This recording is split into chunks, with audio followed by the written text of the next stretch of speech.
Peace, everybody. This is DJ Radon at TTM Academy, and today is a new lecture.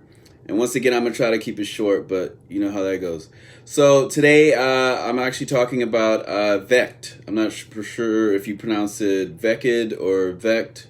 This is Jake Vekked Meyer. So this is at Jake Vekked Meyer. So just recently, I was I think I was looking at my analytics on YouTube, and they were talking about Reddit, and I went to Reddit.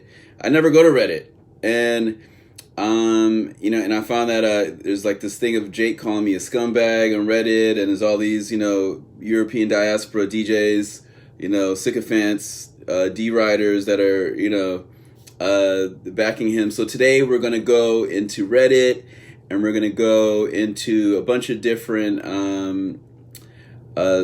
just sources and break down refute what Jake is talking about.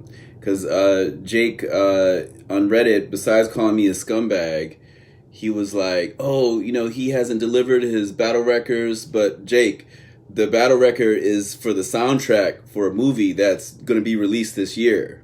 So, this isn't just a regular battle record. It's not just like, hey, it's just released. It's like, no, this is the soundtrack. Actually, I'm doing a lot of firsts in my first full-length film, Skater Girl. This is actually like a Skater Girl promo shirt.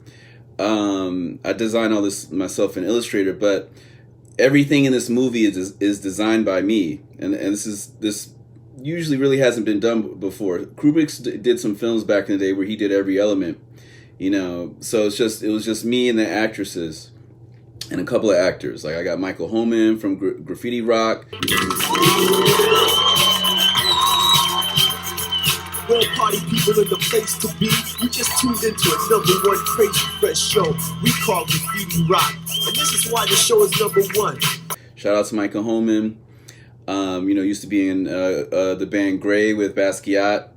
Because Skater Girl is due to be released this summer. It's probably going to get pushed back a little bit just with all this COVID stuff.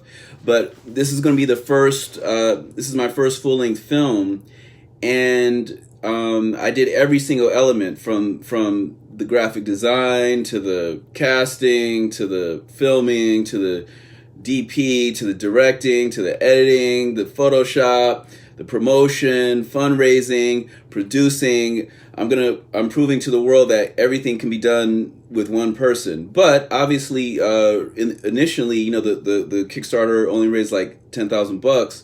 So, I've been fundraising over the past 5 years. I've been fundraising, and we're gonna go through some examples and stuff like that to show that in general in film, there's nothing wrong with a film being coming out 5 years later. That's normal in the film world. This isn't a battle record release. This was a film release. All right, so now I'm going to log off of this visual thing so I can go to screen share mode, and I'm gonna start up a whole nother thing in screen share mode. But I just wanted to put this out there. This to Vekked. This right here. This is a MIDI guitar. This is I was probably one of the only people that I know of that was actually DJing with the guitar. In the turntablist scene. I was doing this before you, and M-Rock had the scratch guitar. Vestax put out that old scratch guitar. A bunch of people had like scratch guitars. Newmark had his scratch guitar, but I was doing this first. And actually, before I had this extension on this, I had this one with the actual crossfader on it. Right, I was using the actual crossfader and DJing with Ableton Live with this in. Like when I was on the Bright Eyes, the Faint tour, we did a whole U.S. tour. I was DJing for Airborne Audio, also known as Anti-Pop Consortium, and I had this, and that predates everything you've ever done, Jake. So this is to you, Jake Vekked Meyer. This predates everything you've done. Online I've critiqued everything that you've critiqued of mine, and then you get dirty and call me a scumbag, and I'm gonna go over this today too, where with Emma Short T, you did that article where you're dissing TTM and you're like, we don't need TTM, even though you secretly teach TTM to your students in your private group lessons. Because I saw something where it was like at the bottom, like scratch notation, you know. So you're always dissing me, and the fact that you're dissing me through Reddit with a bunch of deriding sycophants on Reddit, it also, you actually pulled your own card that you're on some white power stuff, because Reddit, we all know Reddit forums are, Reddit is the hub for a lot of white power stuff. So it's very, very telling that you're going to be dissing, on Reddit, dissing a black male like myself, of the black male cast, right? Okay, so I'm gonna turn this off, and now I'm gonna flip to screen mode, full screen mode of my computer. This is my iPhone, but yeah, so I'm gonna turn this off. All right, peace. Boom, there we go, live. Okay, I got it set up. All right, so yeah, so we're live. Let me just make sure this is all working. All right, it's working. We're live. Okay, here we go. Yes, this is much more comfortable in this format when I'm on screen share. All right, so we're about to break down what Vekked was talking about and clear up his lies and stuff like that. But first, I'm going to start out that Vekked called me just made this paragraph right here and called me a scumbag on Twitter. I mean, not Twitter. I'm sorry. On what is this? Reddit. All right, so he called me a scumbag on Reddit. All right, now, all right, so let's start this up, because there's a delay on this thing that I'm looking at, so I'm just trying to make sure that there's not a delay in here. I'm just trying to get this diagnostic stuff going. All right, so yeah, we're gonna start it up right now. All right, so first, Jake Vekked Meyer, or Jake Vekked Meyer, he came at me on Reddit, and we all know that Reddit is a well-known forum for white power people. So I'm going to click in white. I'm going to type white power. I'm going to type Reddit racist. Reddit racist. So I'm going to type Reddit racist. Right. Reddit CEO says racism is permitted on platform. Reddit bans racist subreddit stuff. Reddit is filled with racism. Reddit is facing its legal legacy of racism, right? Racism is rampant on Reddit. Facebook comments, and I'm not going to say, I don't want to blow up the R word too much for the YouTube algorithm. So I'm just going to, instead of saying the whole word, I'm just going to say the R word. So the R word is rampant on Reddit, and its editors are in open. Facebook comments like Euro diaspora men are, or I'm not even going to say that. Do you think, so we've ascertained that Reddit is a platform that is very popular with people that like to use the R word and, gang up on, non-Euro diaspora people online, right? So he's on Reddit right here. So we're going to click over to Reddit, all right? And he at the bottom, he's like, Radon is a scumbag. So this is in response to me protecting my copyright and trademark status with relative to this particular release that Grims and DJ Skills released, right? So they're plagiarizing my material, and they made a TTM themed release without actually doing an actual score or some type of thing that they could protect their own TTM stuff. They actually Grims just plagiarized my stuff and used my stuff as a motif all over it. Now, if he had mixed my motif with other things, I would have been cool with it, right? But he didn't. He actually, and look right here. Look, they're Swift Style. This is probably Swift Style's ad. There's an ad for it right here. So let's look at where this ad takes us. So they're monetizing it. These are all people of the European Asiatic diaspora that are coming together to plagiarize my material. So I'm sending them all cease and desist. But this is Freddie Swift Style, so it's up for $25. They told me they released like 1,000 copies, so that's $25,000 that they're making off of TTM. Meanwhile, when I say cease and desist, people on Reddit are coming at me, and people on YouTube, people on Facebook, people on just all through the net. They're all coming at me. And this is a big racial thing that's going on because no black DJs are coming at me. All my black DJ friends are all supportive. There's not one black DJ that's come at me like yo, nobody's coming at me. So first, we're gonna go to Vect's own page to see if he's ever collaborated with a black artist. All right, so we're gonna look at video number one, right? And look, so do we see any black artists here? All right, so I'm gonna click this real quick. I'm not gonna play it.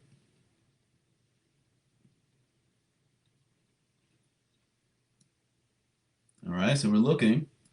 We're trying to find a black artist on Vect's page. So we're ascertaining. So I'm showing y'all that Vekked is he's using hip hop culture to make money, right? He's got his hat to the side. He's got his fresher than's crew. Using our terminology, our voices, scratching our voices, scratching our music. But there's no black people, right? So you see, there's no black people anywhere in this first video. Now we're gonna check. We're gonna check all his videos, right? We don't see any black people. The second video, video number 3, nope, nope. Video number 4, nope. Video number 5, nope. Video number 6, nope. Video number 7, nope. Number 8, nope. Number 9, nope. No black people so far. 10. I'm just gonna do the ones with multiple people in it. Nope, nope. I don't see any black people. Let's go to here. Nope, nope, nope. Nope. So no black people on there.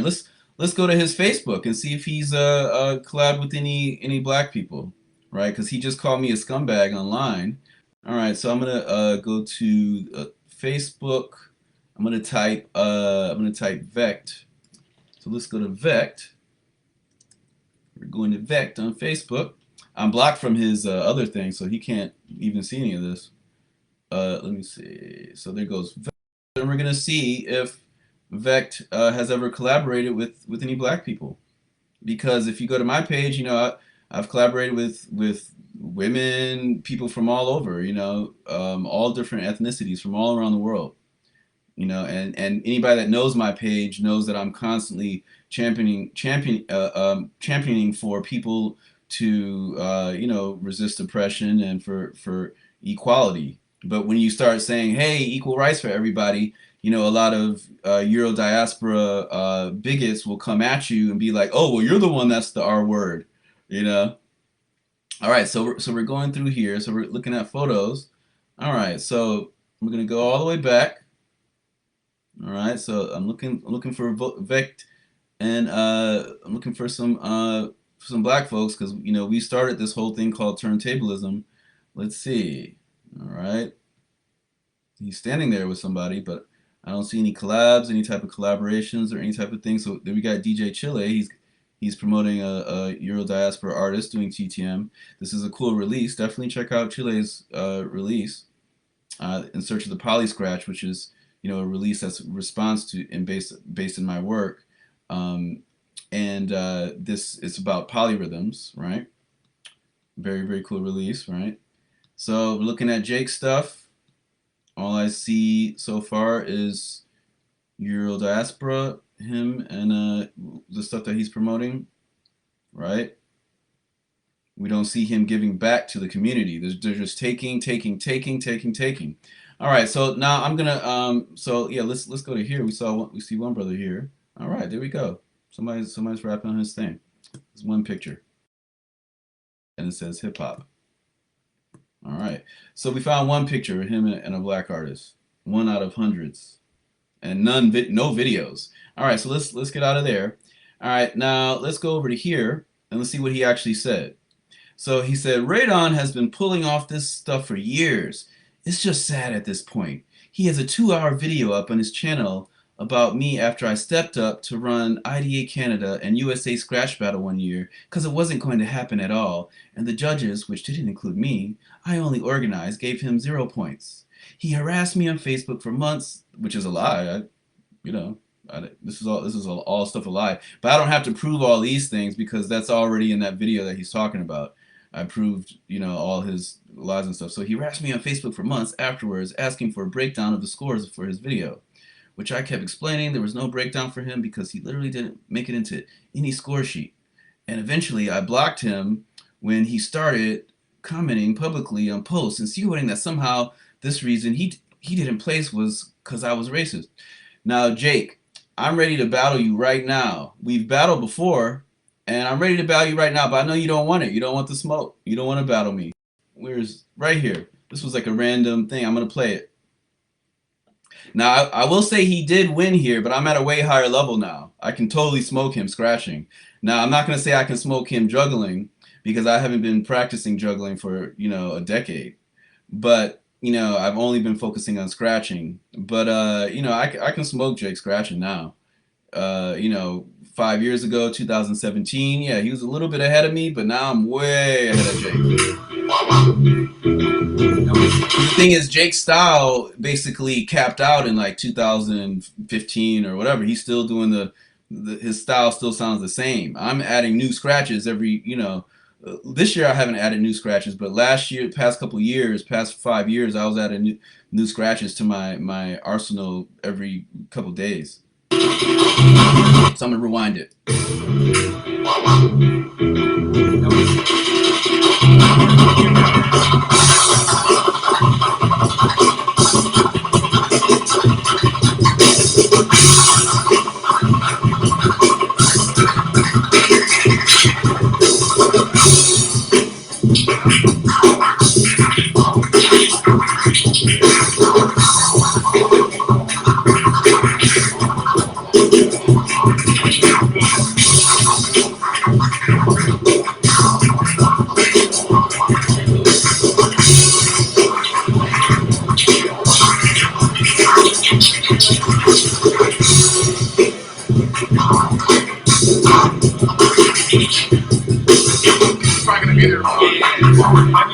So that was like both of us warming up. We didn't have warm ups. This was just like walking in and just coming up. So that was that one verse. That was both of us just like walking in and starting to scratch.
All right, so be free, be flexible with free cancellation. All right, so that was just like I look at that, I'm like, whoa, like I'm 100 times better than that now.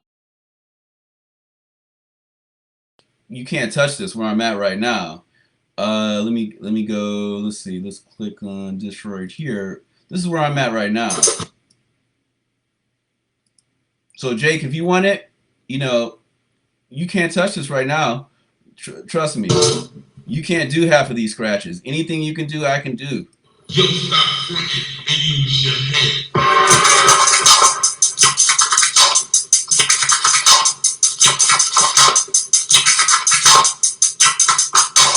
Yo, stop fronting and use your head.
All right, that was just a quick little example.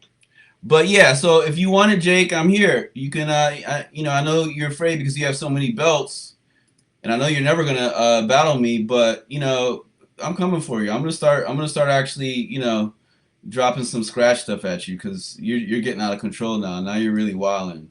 Radon is a scumbag right here. See this right here? So I'm gonna finish the rest. Also at 4:30, when he says, "I'm also in the business of releasing records," he's referencing an unreleased record that he collected money for 6 years ago as a part of a $10,000 Kickstarter that, to my knowledge, has never been delivered on. So I'm gonna respond to that. This video is a response to Jake. So that's not a record release. This is the Kickstarter project is for this. I'm going to go to it right now. This is Skater Girl the movie. This is a movie project. So as I was saying earlier in the video, this is a movie project where I'm directing it, I'm producing it, I'm editing it. I did the locations, did the casting, I did every single element, the graphic design, I scored the soundtrack. And this is also going to be a first too, in that the whole soundtrack is a skipless record. Now, side A of the release of the vinyl is already out digitally. So I'm going to go to that. I'm going to type Skater Girl, let's see, March of the Balloons. That's the first single. And this is a skipless track. I'm going to play it. And next insurance, we get your this. I'm going to mute this volume. business covered in just a minute. All right, cool. So boom. So yeah, so this is, I'm responding to Jake's lies and misinformation and stuff like that he's disseminating on Reddit, which is a, known white power platform. All right, so he's on this known white power platform. We also ascertain that he doesn't roll with black folks, right? We don't see him collaborating with people, just, a random, we found one picture, right? But we didn't see any videos or anything like that, anything where he values and puts his time into. Right, we saw an early picture in all his pictures. All right, so I'm gonna go back to this. So yeah, this is the first single from the soundtrack, and this is March of the Balloons. This came out on just November 19th. I'm sorry, November 16th, 2019. So I'm gonna play a little bit of it.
All right, I'll stop it right there. So yeah, I'll just give a little snippet, little tidbit. There's gonna be a million trailers that are gonna be have this song, some other songs in the soundtrack, and stuff like that that are gonna be coming out. And also remember, there's gonna be this film is not only just a regular film. There's also gonna be enhanced versions and choose your own adventure versions. And the cool thing is that I announced that it's going to have choose your own adventure options before Netflix had the choose your own adventure stuff. So that's also why I released everything super early too. Is just to put those things out there early. But yeah, so this is already out, and so this is going to come out with the film. If you look on the sound, if you look on the actual Skater Girl website, and shout out to all the supporters. There was only 60 supporters, so him trying to diss me over 60 people is kind of stupid. But yeah, so this is a soundtrack. This is a movie, and it's a skip-proof vinyl that's going with the film. So it's not. This is not me just saying, "Oh, I'm releasing vinyl," and I collected $10,000 from people, and I had no. This is a film that's coming out, and So yeah, let me go back. So let's go back to what he was saying. All right. And let me go to the actual IMDb. So we have Skater Girl 2021. This is a real film coming out, right? A gang of skater girls use newfound magic to save New York City from a coven of reptilian witches, right? Starring Mimi Jimena, right? Jimena Balmori and Michael Holman, right? All right, so now, and this is the cast. This thing's got to be changed up. I got to get move some of the names around, take some of these names off. But and rest in peace to my Aunt Gloria, who passed away right here. She's in the film, Gloria Pirtle. So yeah, once again, rest in peace to Gloria. Very, very sad thing. She died last summer on what was that? May 6th. They found her on May 6th in her apartment. So rest in peace to Gloria. So a lot of the film's gonna be dedicated to her. But yeah, back to the film. So he's saying that that I'm not in the that I'm he's trying to mock me for saying that I'm in the business of releasing records. So I'm going to show you some records that I've released in the past too as well. I have different aliases. I've worked on a million different projects with different people. So like for instance, the Crunk Tesla alias. A lot of that stuff's on YouTube, but of the ones that have physical releases, I'll click on this one from France from 2005. No, this was 2006. This was actually on vinyl. This is a vinyl release because he's trying to sum me and play me and be like, like I don't release records. But yeah, I'm in the business of releasing records. This is a record I released in 2006, Crunk Tesla EP. This was my first EP on a Glero Shock label out of France. And then, and so shout out to Matthew Gazier. So shout out to him from Glero Shock. And then also shout out to Kid 606. All right, so that same or a year before, I guess, or just a little bit earlier, Miguel DePedro. Shout out to Kid 606 out of Oakland. His label Tiger Beat 6. He put out one of my vinyls too. I guess this was my first vinyl. I guess this might have come out. Really, I think the other one came out first, even though the other one says it. This one came out first, but it might have just been the digital version or something of it. But yeah, so. This is just to ascertain that, yeah, boom, look, I'm in the business of releasing records. And if you want to see a little bit of my track record, I got a little bit of some of my resume over here as far as like uh, so this is notable tours and film festivals. Let me see. So let me look at this right here. So yeah, let's say this is just some notable festivals. Gray Album Tour presented by Lex Records featuring Danger Mouse, Prince Poe, DJ Radon, Sage Francis, Tactile. 2003 Festival Electronique featuring Test, DJ Radon. Right, 2003 Lex Record Festival at Camden Center in London featuring Danger Mouse. Um, Gemini, Boom Bip, Test, right? So you notice too that I'm interacting with people from all ethnicities. Well, we've already ascertained that Jake is only interacting with people of his own persuasion. All right, now so I'm gonna go to the next one. 2005, the Meg Montreal Festival, Peanut Butter Wolf Islands, Puppet Masters, Justice. All right, Digital Urn Tour, Bright Eyes, The Faint, Airborne Audio with DJ Radon. And I think I have a little clip from that. Let me type Grand Olympic. I'm going to type Grand Olympic Auditorium. I'm going to type, let's see, DJ Radon Grand Olympic Auditorium. So yeah, shout out to Saeed at HP, H Prism. Big shout out to my older brothers. My older brother spiritually, musically, not genetically, but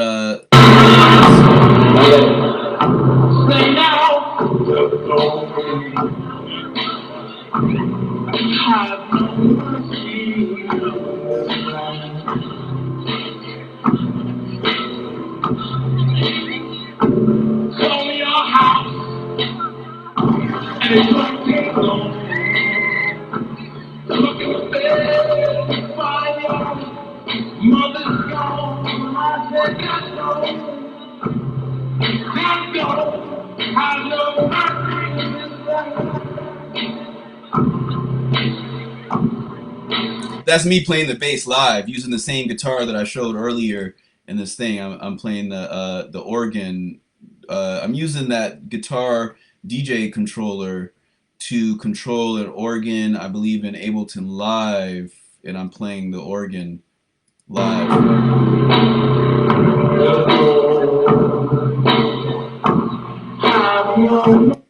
But yeah, that was just a little clip of that. That was the Bright Eyes tour. Let me see. Let me see. There's a part. That was part one. Let me see. I'm gonna type part two. It's real short. It's like 10 seconds. Let me see. Let me go to part two. So yeah, and shout out to Bright Eyes and The Faint. Shout out to all those homies. That was a pretty cool tour. That was my first U.S. tour, like full U.S. tour. Like, let me see. Let me hit part two. All right, is this part two? Let's see. There we go. I just want to play this one so you can see my chops. This is me playing organ.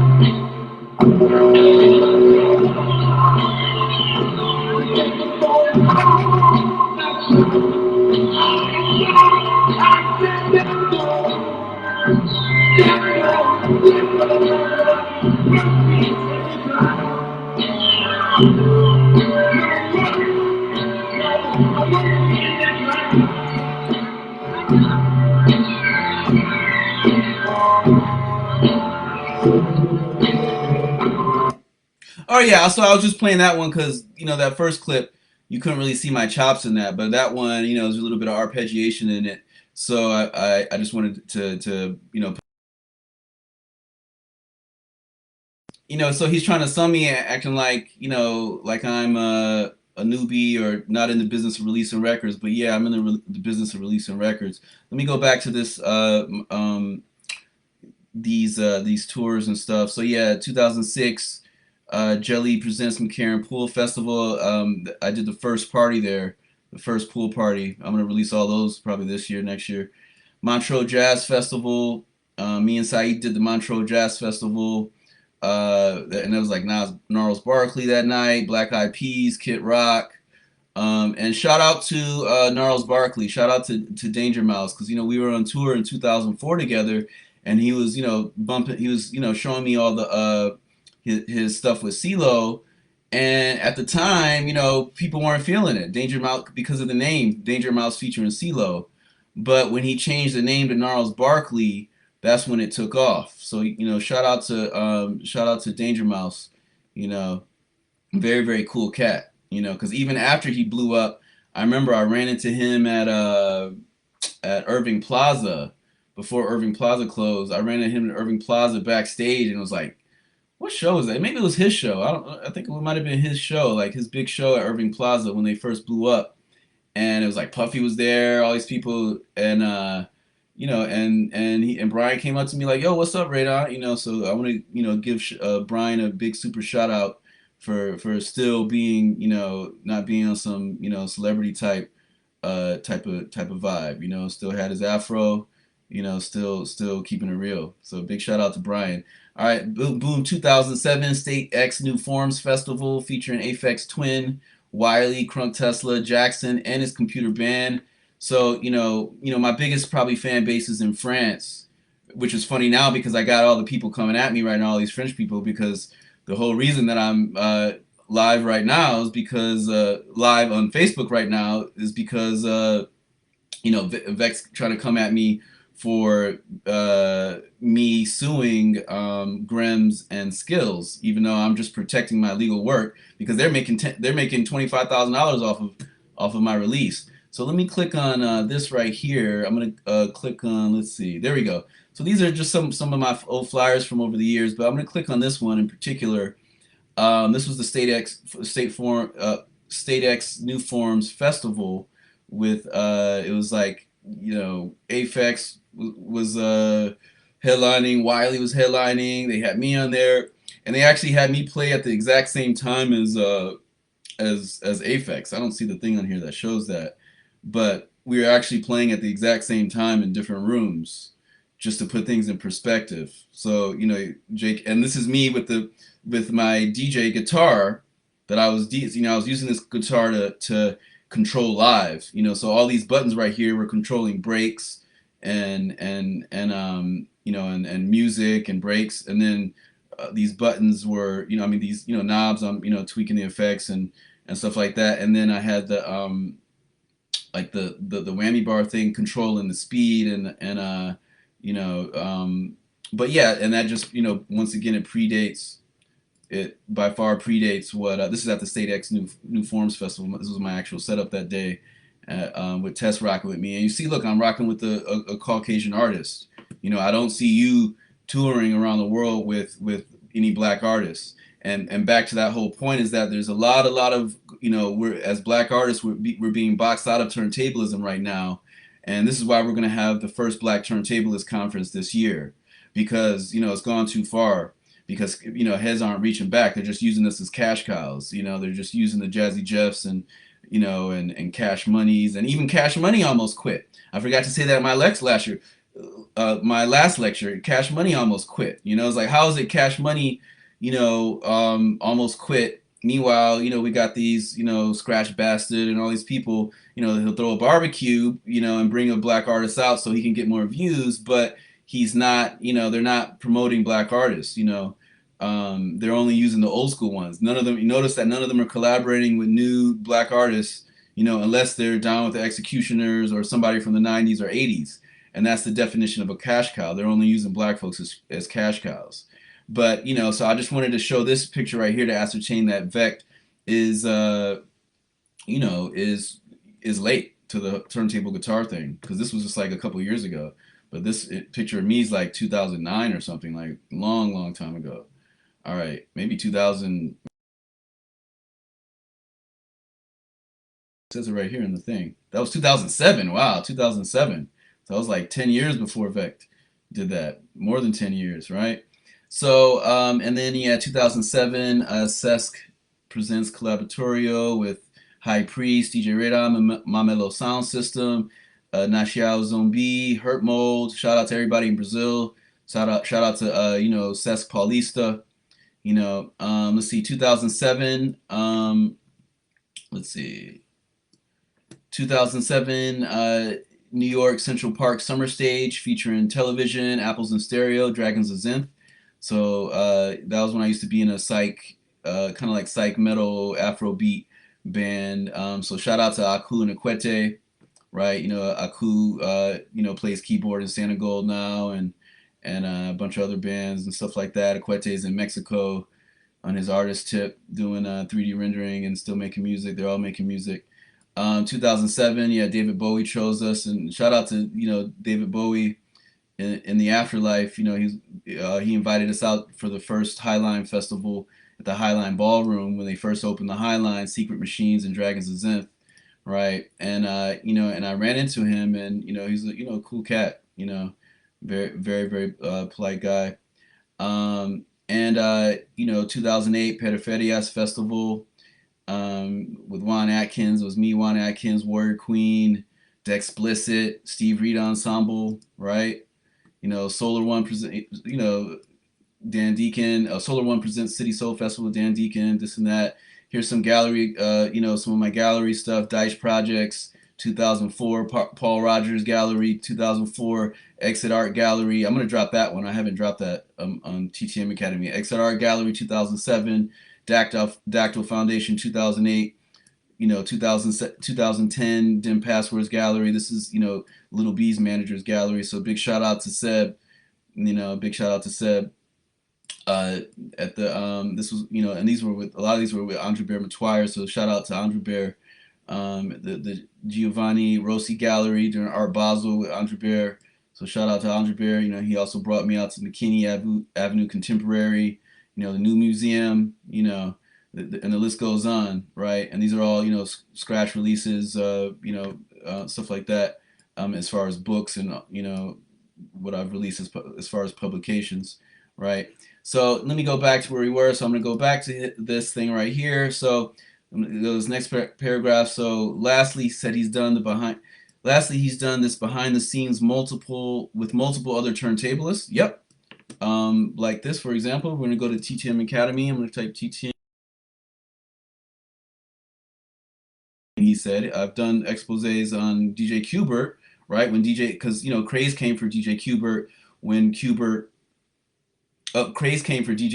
when Qbert was on some All Lives Matter stuff right here.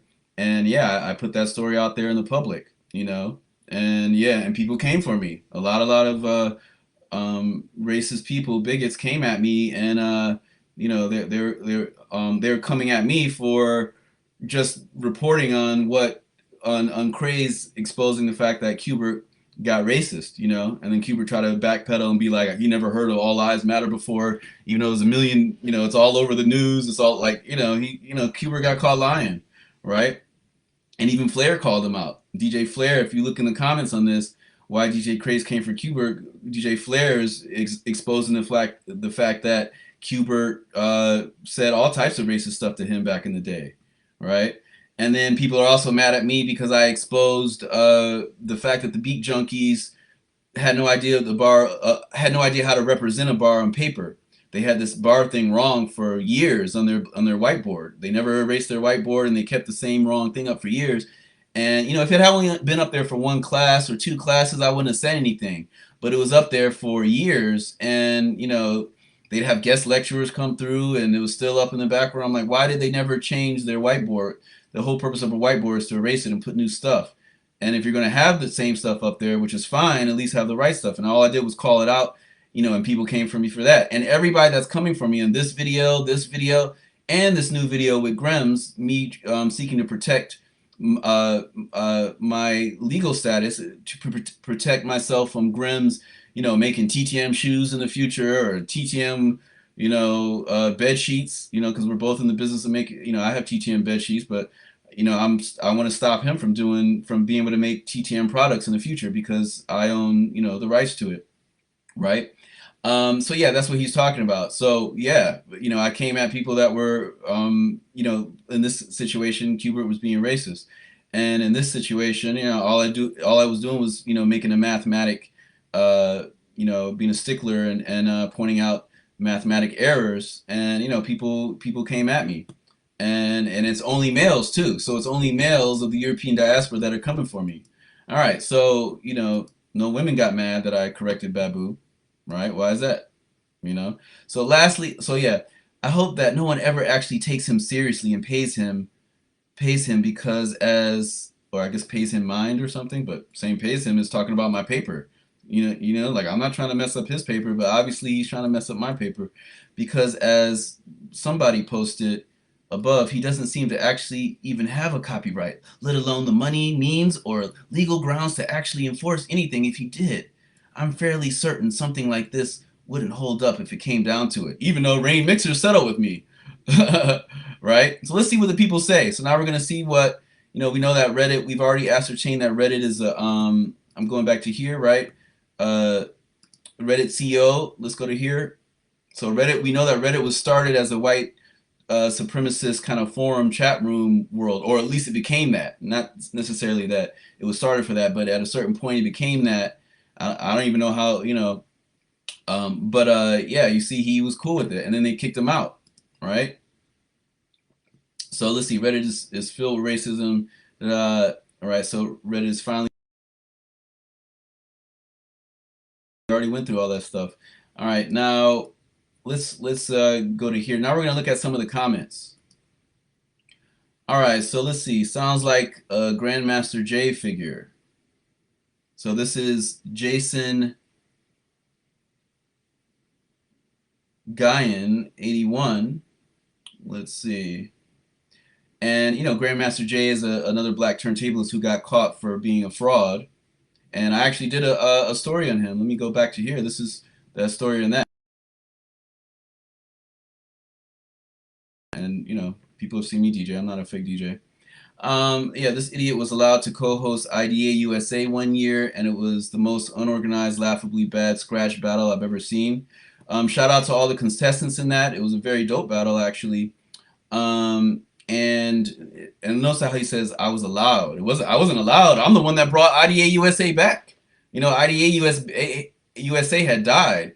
The dude from Antrix from Battle Lab let it die, and he just dropped the ball and didn't tell anybody. And so 2 years in a row, 3 years in a row, I was inboxing dude from from IDA, Tomas, and Kubik, and I was like, hey, what's going on? So I threw I threw it for 2 years, actually. So they're lying and stuff in here. So yeah, I'm just gonna go through some of these, clear up these lies and stuff like that. Let's see. So let's see. Was that the one with the scoring system out of 1,000 or something and tiebreaker battles for the 14th place, even though only first place went through? Laugh out loud. Yeah, I made a new style, new format. Let's see. Yes, I noped out real quick after hearing the amazingly bad beat he sent out. I sent out a Wiley beat. It was a Wiley beat. So shout out to Wiley. If you guys think that a Wiley beat is whack, all right. Wiley's one of the illest producers, electronic producers of our era. The whole grind thing, he popped all that stuff off. The Eskimo rhythm using the ice rink sound, those snares, snares that he sampled from the video game beat. This was the rhythm. Oh, no, I'm not even gonna play the rhythm. I'm not even gonna respond to every single thing. Okay, so that beat made me not watch anybody's set because I didn't want to hear it, and that just shows too. This is an important thing to, as far as turntablism, about that particular beat I chose. It didn't have any hi-hats in it, and a lot of people, they're so used to scratching to super quantized stuff that the second you have a beat that doesn't have hi-hats in it, they get confused. So a lot of people couldn't scratch over it because they need those hi-hats to guide them. It's almost like, having lines on paper. It's easier to draw, when you and write stuff when you have lines on paper. But if you don't have the lines on the paper, a lot of people wouldn't be able to, write, 5 paragraphs on a blank sheet of paper, and without the lines there. But a true, musician, all you need is the bass line or any type of melody or rhythm to be able to scratch with it or play with it. So if you can't, if you need hi-hats to scratch, that means you're a weak musician, right? So that, and I'm gonna play a little bit of that beat just so y'all can hear it. I'm gonna type. Let's see. I'm gonna type. Let's see. Vampire Killer Vivo, and I think this test thing.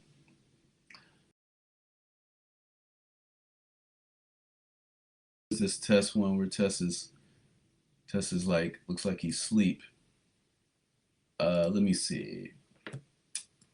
Let me look for it right here. Let me look for all. I'm gonna click all. All right, there's this one where Tess, and shout out to Tess, right? And all all these people, all these Reddit people are trying to come at me like I'm they're trying to reverse things because I've been calling out people for the R word, and I've been exposing racism in the like it's me doing it. All right, so this is that beat.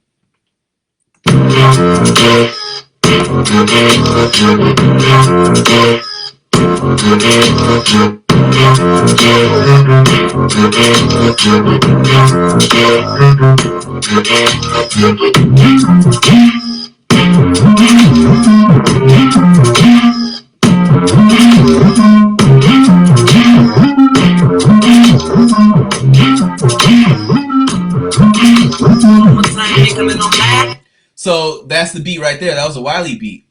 And so that's the funny thing. So it did have hi hats, but it was just that the bass line was so strong. The bass line is the lead. The bass line house. Like switch and because at the same time that grime really you could call it was really the down tempo of the bass line movement because there was the bass line house going on and the up tempo was like the bass line house and the down tempo was more like the grime. Even though grime can switch back and forth, but yeah, a lot of turntablists had trouble scratching on that beat. It has a hi hat, right? Kind of like a late '90s jiggy kind of double time hi hat, and then and the bass line is a lead that's coming through really loud, and they have problems scratching that. If you can't scratch to that beat, you're whack, or you're just not at not. I'm not gonna say you're whack if you can't scratch. I want to take that back. If you can't scratch to that beat, you're not on the highest level you could be as an artist. You can do better, right? So I'm not gonna diss people and call it whack. I'm just gonna say you're not, it's kind of amateur. If you can't scratch on that, you're a little bit of, it's kind of amateur, right? I couldn't stop laughing at that awful beat. All right. So thank you for reporting this, Vekked. Good to know. And remember, these are all European and Asian diaspora people coming at me. There's no black folks on here coming at me. All right, so is this the guy claiming to be the inventor of scratch notation? What about John Carlucci of Battle Sounds, who was featured in the Scratch documentary? So you see, you guys know I just did a lecture yesterday on that, or maybe it was earlier this week. I did a whole lecture on that, right? And that lecture is going to come out pretty soon too, probably next week. Moreover, did Guido de Rezio, the Italian Benedict monk who's credited with inventing modern musical notations, ask for accreditation every time another musician used his idea of displaying musical concepts? Wait, can someone own the rights to musical notes? Godspeed with the court case. Seems like he's going to need it. And to reply to that, the guy that Europeans didn't invent music notation, right? I'm going to type, I'm one of the first ones to ever give a lecture on Egyptian music notation because, Western, or not even Western, worldwide, the worldwide music institutions are so anti-black that, they've been trying to tell everybody that Italians invented music notation when in fact, watch this, I'm going to type Egypt. Oops. And I have a whole lecture of that coming out too that I did at the Obelisk at Cleopatra's Needle in New York. Egypt. Let's see. Egyptian music. Whoops. Music notation. All right, so I'm going to release that lecture soon too, but that's a really long lecture. It's going to take me forever. So this was like February 2016, right? This was one of the first lectures ever on that that I did right here. Right, you can see right there. That's and this is what Egyptian music notation looked like. Let me see. Where's the? Let's see. Not this one. Let me just go to the images because I did another lecture. But this is what it looks like. This is Egyptian music notation. A lot of people don't know. This is we've actually regressed as far as music notation, and I have a million lectures on all that stuff. You can go to TTM Facebook /TTM Academy to learn more about that. But this is stuff that anti-black people around the world, which is the norm, this actual status quo of the music world, is trying to hide this, right? And we can see that this is clearly really next level music notation, right? Look, they're actually using colors, and the size, the volume of the actual circle represents volume. So if it's a bigger volume, then it's going to be a louder volume, right? So they literally invented the idea of volume, using geometry, right? So this is the type of stuff, right? And you know, but yeah, let me move on. All right, so yeah, sure, that sounds fair. But Deuce says in the video that he created the notation so other DJs could copyright their scratches. Um, that alone is WAF. This is what crews like the Beat Junkies and Pickles have been trying to squash for decades, and is the reason there are so many scratch schools. Is Q going to sue people for doing the crab? What about Rafik suing people for doing the multitude of two-click variations he came up with? Dude in the video has the Joe Cooley scratch notated. Is that his now?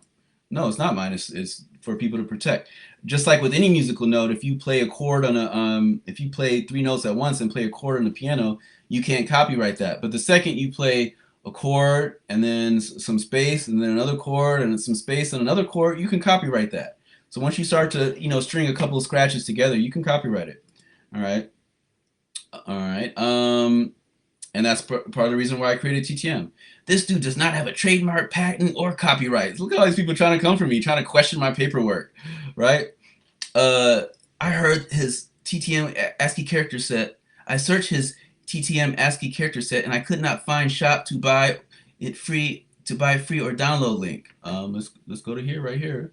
Let's type TTM ASCII character set. Oh, let me type it on Google and let it search. ASCII character set. Oh, it's real. It's real. See, trolls. These are all people lying on Facebook. I mean, lying on Reddit. These are people lying on Reddit. Look, yep, there it is. It's real. And this is why Rain had to pay me money and settle with me for the 72 mixer. I'm the one that got them to take my designs off the 72 mixer because it interferes with my trademarks and copyrights. And there's two different types of trademarks. A lot of people don't know there's the Circle R trademark, and then there's the TM trademark, right? And I have my stuff trademarked, and I have it copyrighted. Every poster that's around the world that's on somebody's wall is a copyright. So which Richie Roughtone used to have. Let me find that. Let's see over here maybe. Maybe I don't. Let me just go to let me type photos. TTM Academy photos. There we go. All right, so we're gonna go here now. We're at TTM Academy. This is the main website. And let's go over here. Let's see all. So as far as copyright, all these things are, second you send something in the mail, they say the poor man's copyright is just putting something in the mail. But yeah, I have it copyrighted, copywritten. So yeah, so let me click no, this one right here. Right here, TTM compositions. And these are TTM compositions from all around the world. These are people from all around the world, that are TTM artists. I never came for any of these people legally because they're not trying to capitalize off of TTM themed products.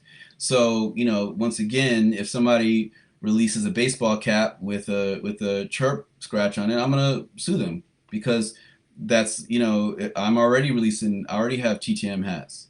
But if they release a hat that has a scratch they invented on it, or a scratch or a sequence of scratches that they wrote themselves and invented, then that's totally cool. Or you know what I'm saying, like wrote themselves, like that they invented the actual phrase. Like if it was a 10-second,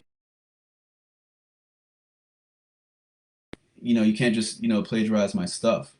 So yeah, these are people all around the world, and like let me go to some posters. Like this is brother Tony Scratchery from New Orleans with his poster on his wall. This is like I was saying, Richie Roughtone, who deleted me as a friend 2 days ago on Facebook and is plagiarizing my stuff. I mean, monetizing, you know, because all these people are coming at me like I'm being greedy or something. I'm just trying to stop them from selling it. I'm not trying to get money, but I am asking for money for licensing since they've already put out and sold a lot of copies. You know, last time I spoke with them in January, they had already sold 300 copies, right? They had already made thousands and thousands and thousands, you know, because they're selling these copies for $25 each, you know, and yeah, so these are all copyrighted. All these posters that are all over people's walls all around the world, and this is Vekked trying to diss me. TTM periodic matrix of scratches and choosing not to learn scratches. Emma Shorty had this article up, and her and Vekked were dissing me in it, and I already covered that in that last expose of Vekked, right? And I was like coming at him for months and months. Like, what did he say here? He's like, he was coming at me for months and months or something over here. What was Vekked saying? Like, he was saying I was coming at him for months and months. All right, so let's continue with these. All right, so he doesn't own scratch notation. He owns the designs he came up with for his scratch notation. McDonald's doesn't own the letter M. They own their design of the letter M. DJ Skills is free to come up with his own graphic design for scratch notation. He can choose to take an existing design that is trademarked. All right, so why did the executioners, that's what my last lecture was, why did the executioners have to change their name? Because of trademarks, right? Trademarks are real. And just because DJs in the past haven't been protecting their works, I'm the one that's starting all this. We're going to be protecting our works now, right? And I'm the only one that's helping people out by, you know, spending hours and hours, weeks and weeks. You know, I've been doing this for 20 years. I've been, transcribing other people's works, and nobody's ever thanked me. Rob Swift's never thanked me for transcribing his work that appears in Scratch the Movie. Portishead never thanked me for transcribing their stuff. People, Diggle Planets never thanked me. So nobody's ever thanked me for transcribing any of these things for over the years. I do this all out of the goodness of my own heart, right? But you see, I have a lot of European diaspora trolls coming at me, right? All right, so I think he has no legal way to sue Skills, but I am not a lawyer, so whatever. Let's see.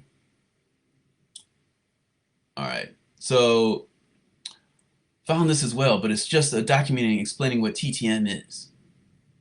Whoa, you took a deep dive. I just scanned the video looking for proof of copyright and saw nothing. Just the idea that he's doing this so others can copyright instead of share their ideas has my blood boiling. Never tuning into one of his vids again. Okay, fine.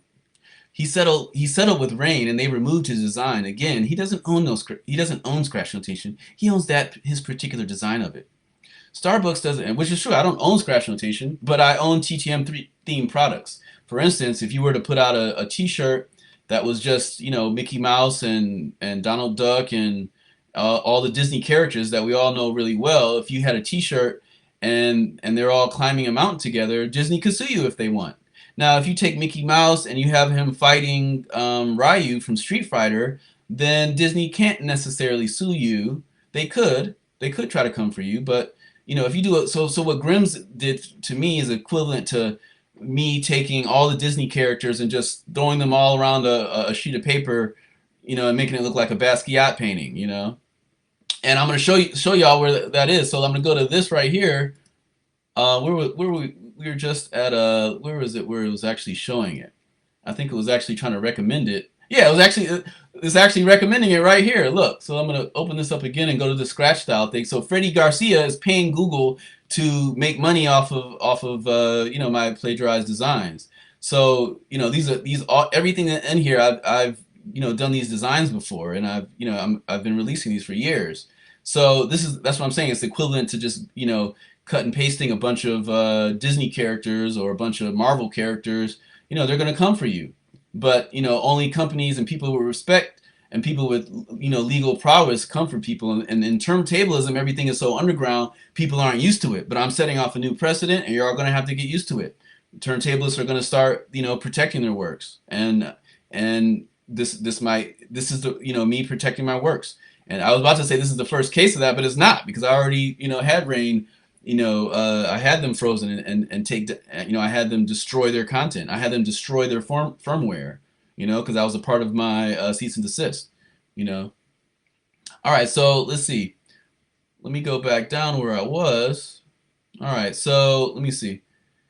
Uh, so did Rain really settle with this guy? I don't believe it. I couldn't find any information in this. I think Rain just removed the TTM so he would stop crying about it and just shut up. No, we have a whole thing, but as a part of the stipulation, I doubt he even got paid a single penny. No, yeah, they definitely settled, and I put that money into crypto actually. So shout out to Rain and shout out to I guess what it's InSound really. I settled with InSound because InSound owns Rain and InSound owns Newmark and a bunch of other things. A lot of monopolies going on. And once again, it's all Euro males that own all these monopolies, Euro or Japanese or and it's a lot of racism going on, with a lot of different the whole industry. I'm not going to target one specific company, but the whole industry is very, very racist. I'm not going to disclose the actual amount I got, but the funny thing is, Rain asked me, do I want to be paid in mixers or do I want to be paid in like products and stuff? Or do I want to be paid in cash? And I was like, no, I'm not trying to be paid in products. Like, I don't want your line of mixers, I don't want a bunch of, but they settled with me, you know. So let's see. No, he didn't get paid. And I'm convinced he didn't invent TTM either. In his interview at the Sample Music Festival, he says he wrote his book in 1999. Right? Yeah, 1999. His book, The Fundamentals, is just some paper stacked together. I think it was never published. You can take a look at the picture of his book. Well, they're going in. Look, he did a lecture in 2000 where he told that he and John Carlucci had both two similar systems and they joined together to create TTM, which is true. I gave John Carlucci my book, which was a full book, and John Carlucci just had a couple sketches written down. And that's why I had come to him, because one, he had contacts in the industry, and he had a couple ideas written down, and he was telling people that he was trying to create a system of notation, but he had never created a system of notation. Meanwhile, I had already created a whole book, and I gave him and Ethan a copy of my first book when we first met, and then we created the second book, TTM 1.0, like a couple months later, and we released it in February. All right, but he never, John's not a DJ, nor is he. John can't read music notation, nor can he write music notation. He didn't write anything in the book. He didn't transcribe anything in the book as far as scratches. He just plucked, descriptions from accessphonics.com and put those titles in that TTM 1.0 book. And you can reference that in the John Carlucci lecture. John Carlucci has an entry in the U.S. Copyright Database of Turntables, Transcriptions, Lesson 1, Data Creation, 1997, and Data Publication, 1999, 03. So he's talking about transcriptions, but he never transcribed stuff. He's talking about we need a form of music, we need a form of transcription. The same as if I were to say, hey, we need to have cars that can run on electricity for 10 years, but that doesn't mean I made a car that can run on electricity for 10 years. So yeah, John was speaking about the fact that turntablists need scratch notation and come together and stuff like that. So then somebody says, yes, I read that John Carlucci is the originator of TTM. John is the one credited in Wikipedia. No, all three of our names, it does mention Radon, right? It has contributed to it later on with the video and the booklet. Thanks for your detailed response.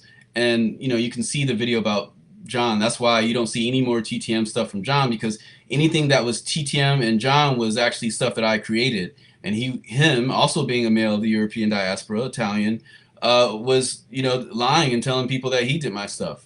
Right? He never notated any of that stuff. All that I notated every single thing, and now I won't let him use my stuff, so he doesn't have anything to work with. Right? All right. So arguing with him is pointless. It ends up with him calling you racist, and every criticism is racist motivated. All right, and these guys are on Reddit. Let's go back to for people that are just tuning in. Reddit is a known racist forum.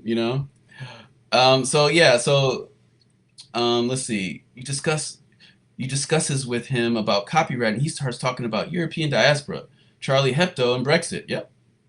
Yeah, because it's only Euro males coming at me, or that.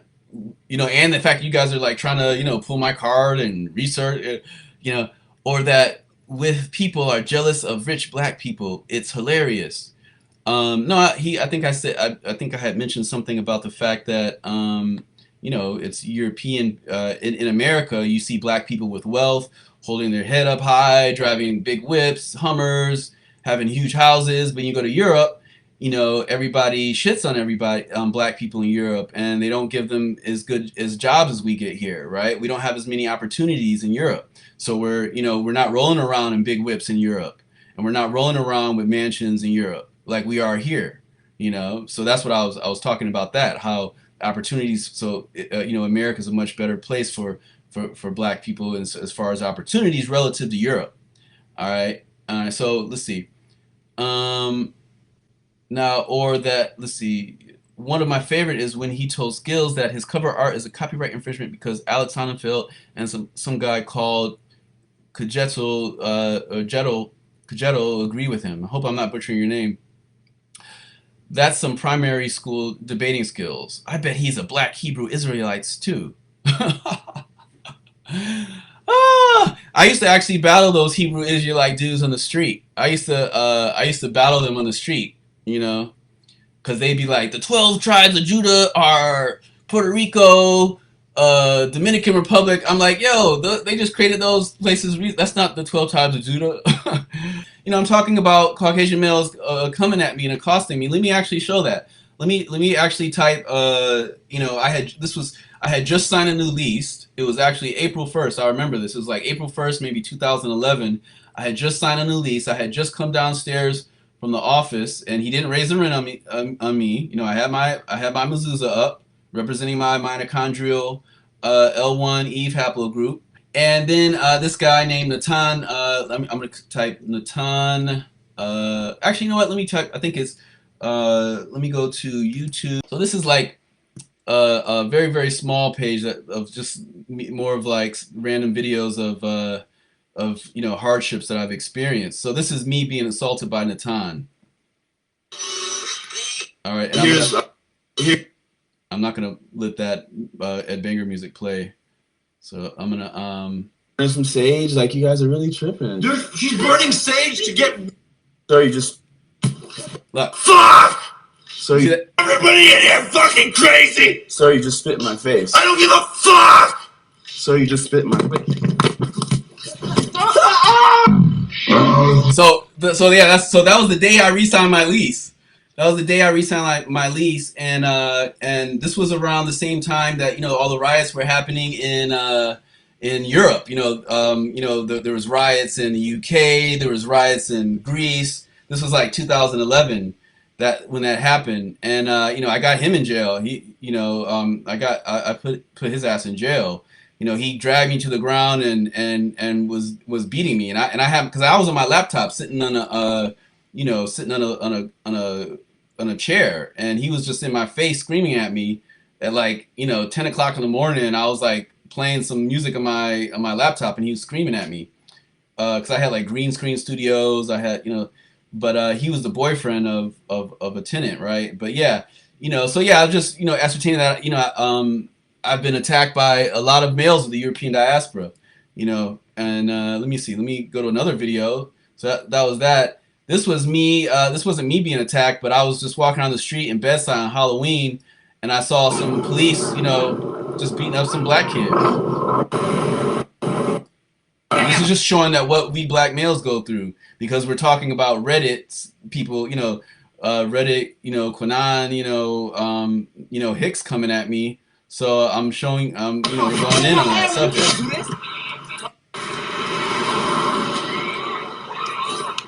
So they pulled his pants down. What you doing? How you stripping me outside? You riding up, my nigga. You nigga fucking you riding up, So police decent on Halloween terrorizing African youth. Put my sneakers back on, nigga. Fuck up! Excuse me, sir. I'm here. I'm just filming. I'm an innocent bystander filming. I have nothing to do with this gentleman. Okay, I'll get away. I'll get away.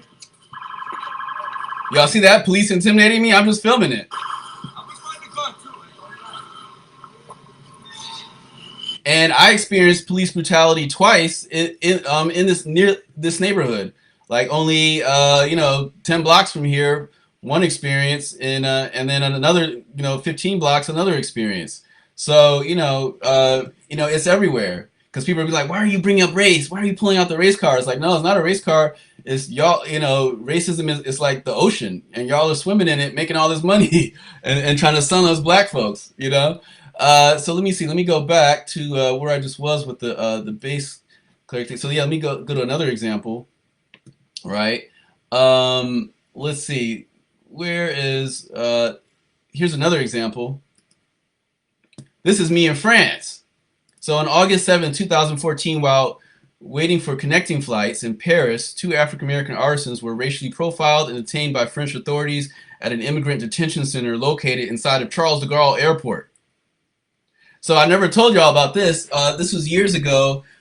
In 2014, I was leaving from I think it was from maybe Newark Airport, and I was flying to Germany, to Berlin, and I was connecting in Paris, right? And my passport was set to let's see, this was August 7th that I was detained in the airport. So I think that my passport, what it was my passport was going to expire 1 month after my trip.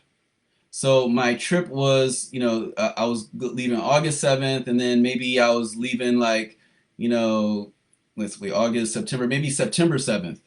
Maybe I was leaving Germany on September 7th, right?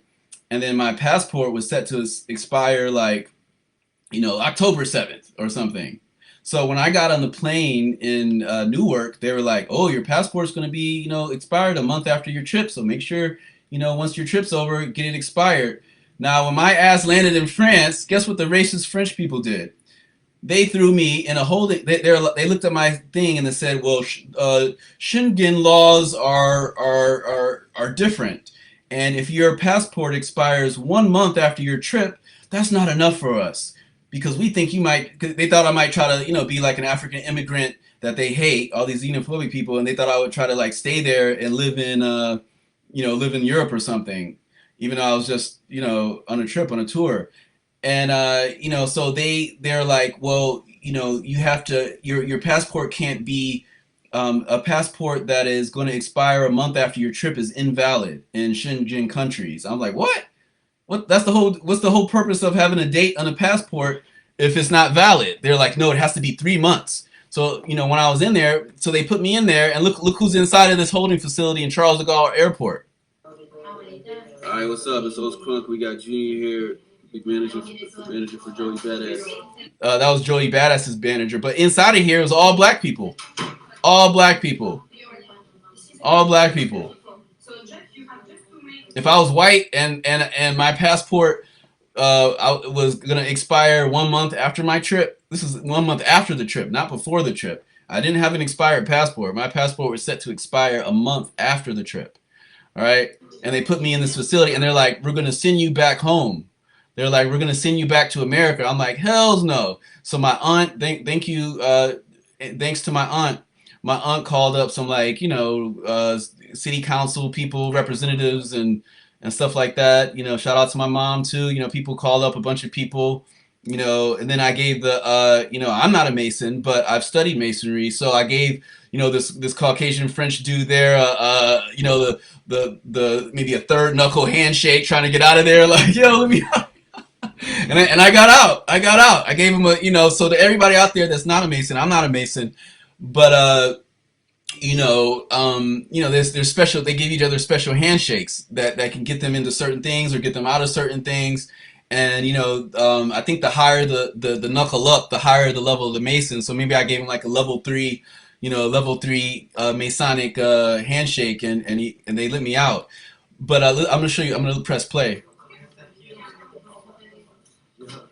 So right now we're in a holding cell at Charles de Gaulle Airport. What's up, New York? What's up, New York?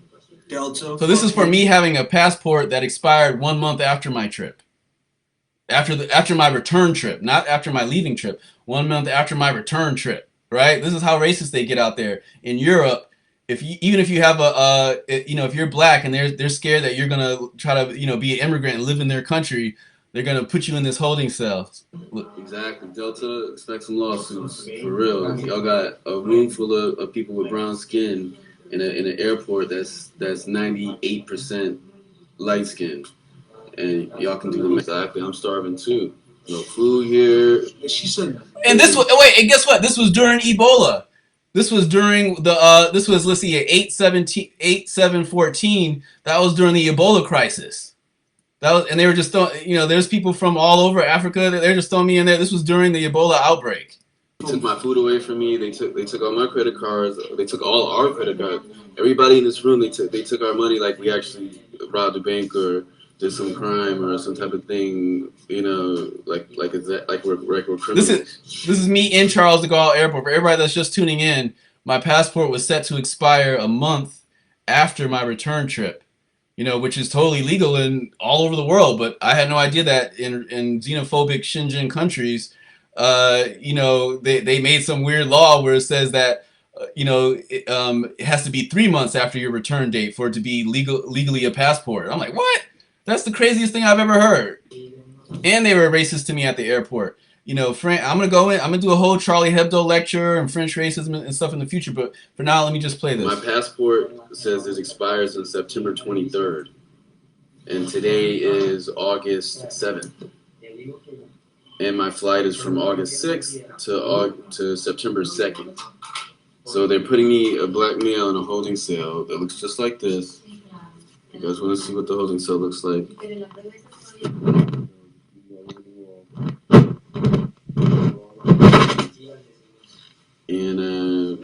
And you can see everybody's skin color is brown, and y'all can do the math. But yeah, so all my credit cards, all my money, all my cash, they have it in a bag, like if I had, done some illegal crime or something. So yeah, this is crazy. And Delta Airlines, y'all are definitely getting sued. And they're actually going to find France is supposedly supposed to be finding Delta Airlines $8,000. So if France can find them $8,000, we can find them 20, at least twice that, for suffering, and because we can find them for the 8,000 and. So this is Joey Badass manager that I'm right next to. Joey Badass, his manager. For this is suffering right here. Like look at. At the time, I mean, his tour manager, not his manager. His tour manager at the time. Tissue on the ground. This is Charles de Gaulle Airport. Total randomness. All black people in there. But yeah, we're holding it down for New York, definitely. And hopefully, things get resolved as far as all of this craziness. But yeah, they're going to send me back to New York. They're saying, even though I'm supposed to be able to get a expedited passport, they're like, no, we're just going to send you back or hold me in the holding cell overnight. So yeah, they were like, we got a ticket for you. We're gonna send you back to New York. I'm like, hell no, I got stuff to do here. I got stuff to do in Berlin. And so after I was able to, after my aunt was able to contact, maybe it was some, I don't know if it was city council people or if it was like, the senator or a representative. I'm not sure who it was, but she contacted some people and they contacted them, and they let me leave the airport to go renew my passport and come back to the airport, right? They let me do that. You know what I'm saying? That's all they had to do in the first place, or just, they didn't even have to, but whatever. And my passport wasn't even expired. My passport expired after my return trip. After, my passport wasn't expired. That's what's crazy. It's all indefinite stuff right now. They're like, oh, we think they're gonna get you out. We don't know. But yeah, a bunch of mysteries, a bunch of. So I'm just playing this to ascertain that racism is extreme in Europe. Indefinite stuff. So basically, that's what's happening right now. And shout out to everybody that's up in the spot. So far, it's been 8 people of African descent, about 2 people of Native American, South American, so-called Spanish descent, and about 2-3 people of Southeast Asian descent. And we're all brown up in here. And like I was saying before, Charles de Gaulle airport's probably about 90%. 90% Caucasian. I didn't see many brown people traveling. But when you look in this room, everybody's brown. I didn't see any brown people traveling. Peace. So this is what it's like for brown people at the holding cell in Charles de Gaulle Airport. See, look, everybody's brown. Another brother, No light skin. He's trying to get home to Ghana. One Caucasian guy in there, and they let him out quick. And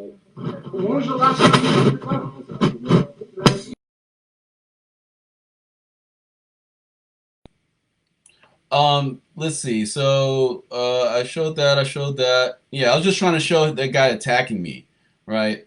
Physically being attacked, right? Okay. So all right. So this is what it sounds like. Sounds like a big load of bullshit. This guy's the one who made an hour-long video bitching about beat junkies drawing musical bars wrong on their board. This guy's super bitter. No one is recognizing him. This project, you know, and it wasn't an hour long, you know, but you know, I was just critiquing. See, they're actually like, how are you going to be mad at somebody critiquing math, right? All right, so this project is an open source effort.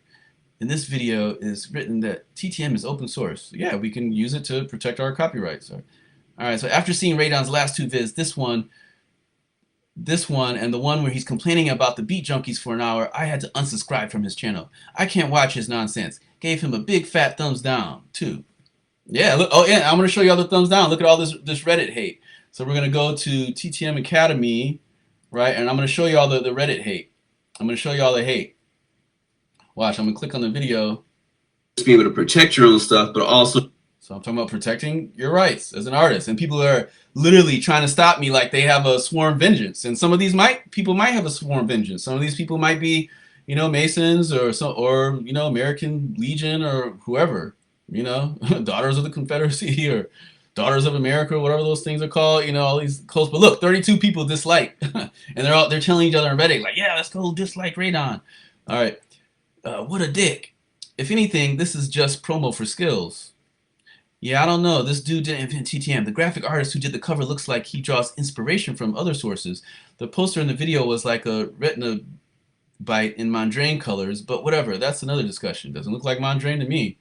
For people that know, Mondrain makes that whole L'Oreal kind of style. I'm going to type Mondrain or Mondrian. You know, I'm sorry to butchering it, but, you know, he makes these very simple lines. You know, that's Mondrian style. You know, it's not, you know, anything like that, right? All right. You know, so he's clearly bodying my motifs. Let me see. So where was I? So inspiration. Clearly the art on the record was a motif, and there are videos of A-Track and Q talking about TTM in 94. Nope, 94, what are you talking about? I've already showed that it's not 94. You know, I already showed that A-Track was talking about TTM, that he had seen my system when he had his first lecture on his system, which was a plagiarization of TTM, right? All right, so I've already showed that. I'm not even going to go into that. I did that in the last video. I mean, if this dude is going around suing people, he better split his checks with the Rook, because the Ever was the periodic matrix of scratches 15 years prior with audio samples too, and that shit birthed a whole lot of styles. I wasn't on the net in the 90s like that. You know, I never knew who Ricky Rucker was. And I think he might be the person that made Asses Phonics. That might be what he's talking about. But yeah, John did copy, that's John Carluccio was copying the Asses Phonics descriptions. And he was adding those descriptions to my notations. All right, so now let's see. Whoever thinks anyone's going to watch this whole video is effing insane. You clearly haven't seen his other vids, dude. He has a 2-hour-long tutorial on how to do a weird variation of prism scratches he calls the M scratch. But you can't use it because he'll sue. No? All right. Badoom Ching. I saw his video calling out Qbert for being racist. Sure, we all have a bad taste. We all have bad taste in our mouths for the comments made by Richard Quitevius or Quitevis. But dude is reaching.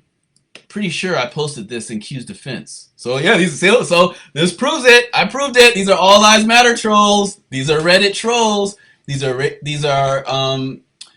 bigot Reddit trolls, right? We've proved it. I proved it, right? I found it. See, you know, now we see it's coming out. We see this is on Reddit, right? And I've never had a Reddit account. I never, the guy sounds like he's a narcissist. He has a narcissistic personality disorder with a bit of autism sprinkled in for good measure. He clearly needs a breath of fresh air and maybe get something else to think about besides TTM notation all day long. A day job, formal education, vocational training, a girlfriend, proper medication. These are so you see these are typical things that European males have always told black males over the past maybe 2 centuries of like you should do this, you should do that. You ain't that, you're not that, like so to all the black males out there, don't if you're in Europe right now, you live in France and you got a bunch of European males clowning you, don't let them bully you. You can stand up to them. Like I was saying in the last video, you can stand up to other DJs bullying you or other people in your circles or communities or friends of friends, even family members, because you could be mixed and have some family members that are saying stuff like this, All right, so he needs a deja. I don't know something. Dude can barely scratch, despite teaching and researching the subject a couple of decades. Now thing all thing deranged rambling, and for what YouTube clicks, what a clown. Deserves no respect. Is this really an hour of shaky phone recording of a computer screen? I'm curious, but not masochist. Anyone here have a TLDW? I don't even know what that means. TLDW. Let's see. I didn't watch the whole thing, just skim, but basically seems dude came up with a bunch of scratch notation drawings and schematics that this other DJ artist used on their record without crediting him. In my mind, it's like drawing out notes for a paradiddle specific drum rudiment that I clearly did not invent, and then cry foul when somebody arranges those same drum notes in the cover of a record. No, it's not the same, because if somebody did a notation of their own work, then that's why I made TGM, because it's a notation of their own work. But skills, the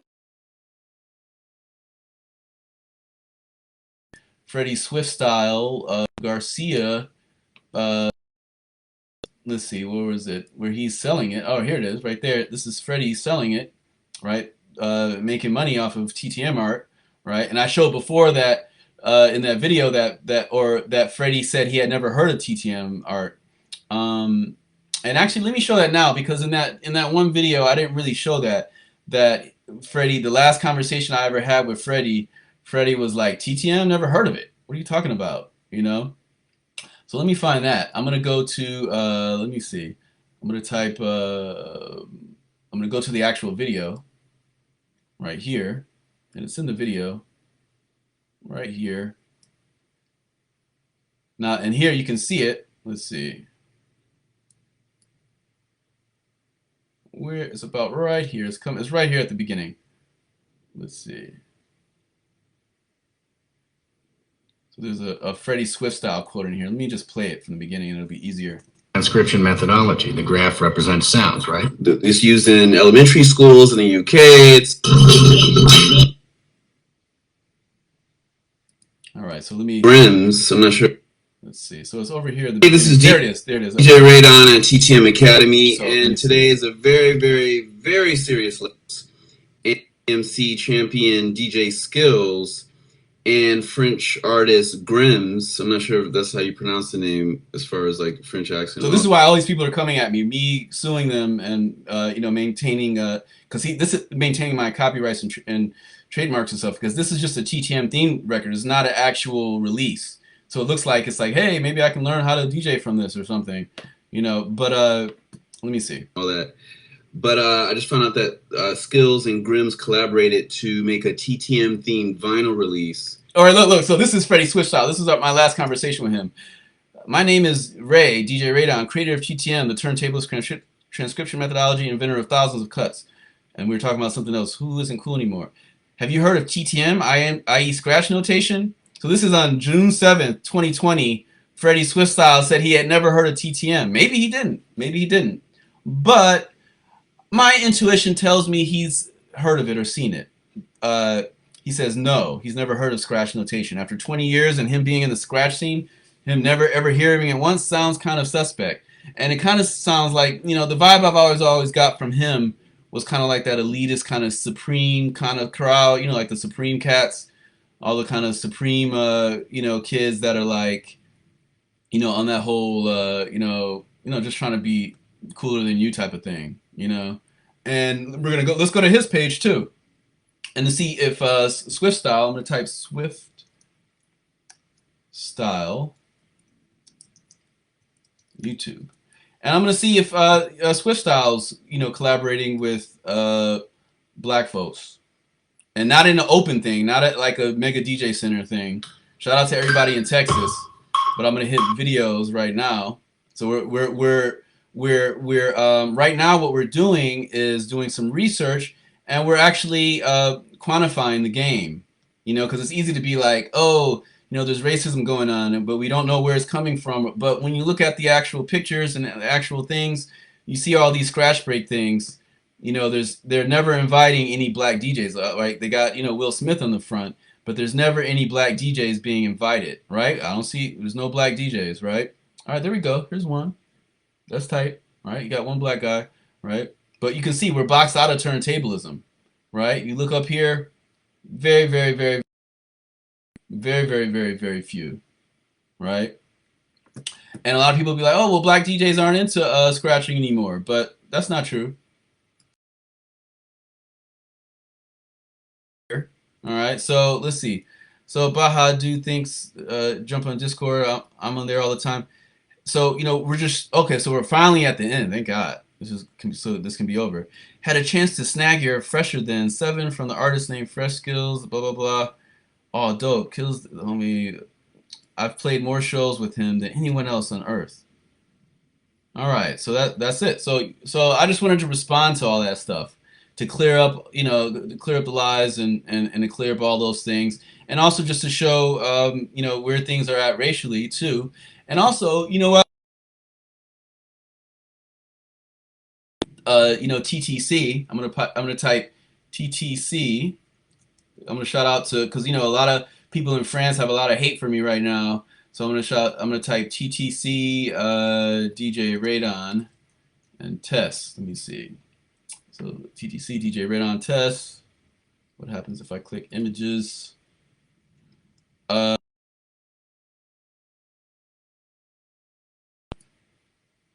gonna do it actually through YouTube actually, because this is weird when you try to find it through Google. All right, so I'm gonna type TTC DJ Radon. All right, so TTC DJ Radon. All right, boom. So let's see. So where is this thing that I'm trying to find? So, all right, yeah, I'm not even seeing it. So let me see. TTC DJ Radon test. Let's see. Okay, yeah. So this is me, chilling. Shout out to D Damage, right? I've done tracks with D Damage, some my Algerian brothers from France. But this is me and the homies. This is me and TTC, Pair One, Orgasmic, backstage, chilling.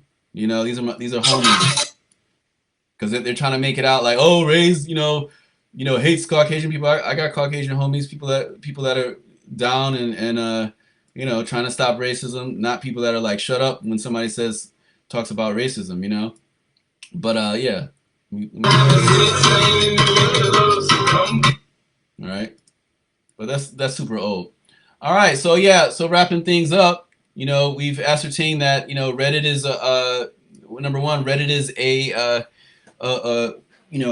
form, a white power form, and and where males of the diaspora can get on here and diss black males and go into there and try to break me down and and they're not even these people in the video. It's like it's very, very interesting, very, very interesting psychological dynamic.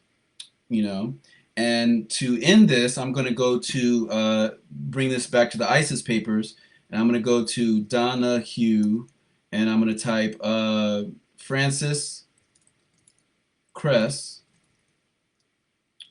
Welsing. And let me see. So here we go. Francis Cress Welsing on the Phil Donahue Show. All over the place. You're a psychiatrist. And I'm going to play the short version. I'm going to play it like this right here.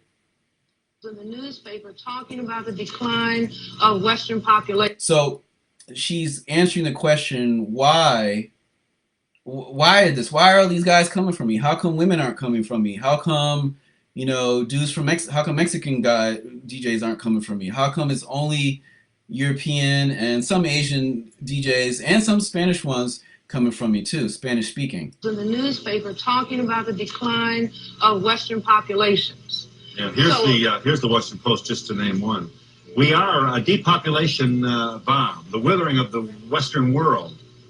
This is where we'll be less than 10% in the year 2075. Here's where we are about today, 15. So we're not having babies. So whites are not having babies, and there is the concern about white genetic annihilation. In other words, I look at, this is Dr. Martin Luther King's birthday holiday, and people will say, well, here's a man who talked about love.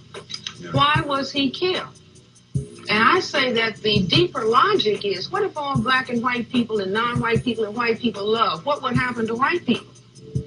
White would disappear. You see, just mix all of the people on the planet up together. If race didn't matter, or if color didn't matter, it follows with the jet planes. No, I'm not saying if it didn't matter. I'm saying that indeed, if there was a mingling of all of the people, because the ability, okay, fine. Absence of prejudice.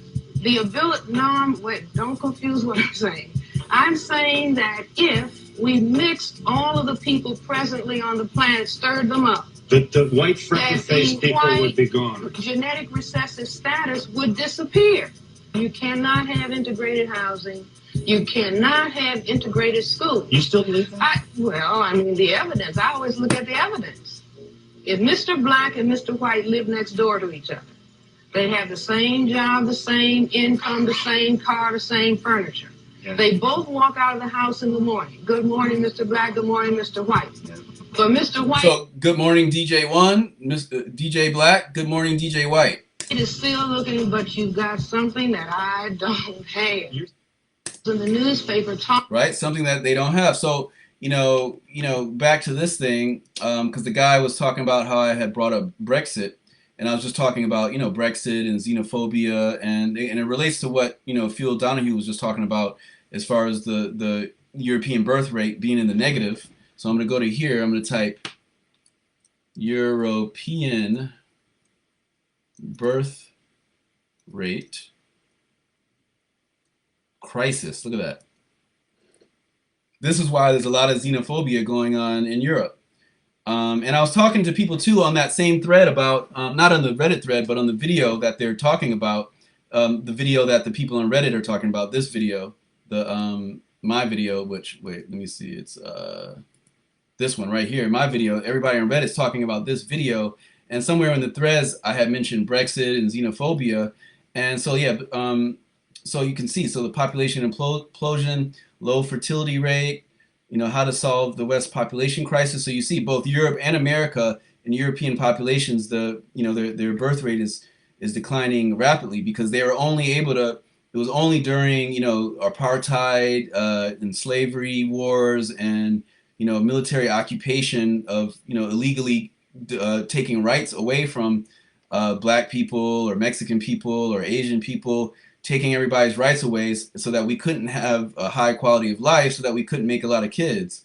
And now that the laws are technically equal now, even though that they're not enforced equally, but on paper they're technically equal now in most places, because Mississippi just passed their, just passed the 14th or 13th Amendment recently, a couple of years ago, right? But the thing is that in Europe there's a crisis. The Europe's birth rate is declining. Several factors are thought to be driving that decline in Western Europe: socioeconomic incentives to delay childbearing, a decline in the desired number of children, institutional factors. Because if you go to Europe right now, you'll see that let's say it's a show like a hip hop show, and it's a lot of times they won't invite the Arab people.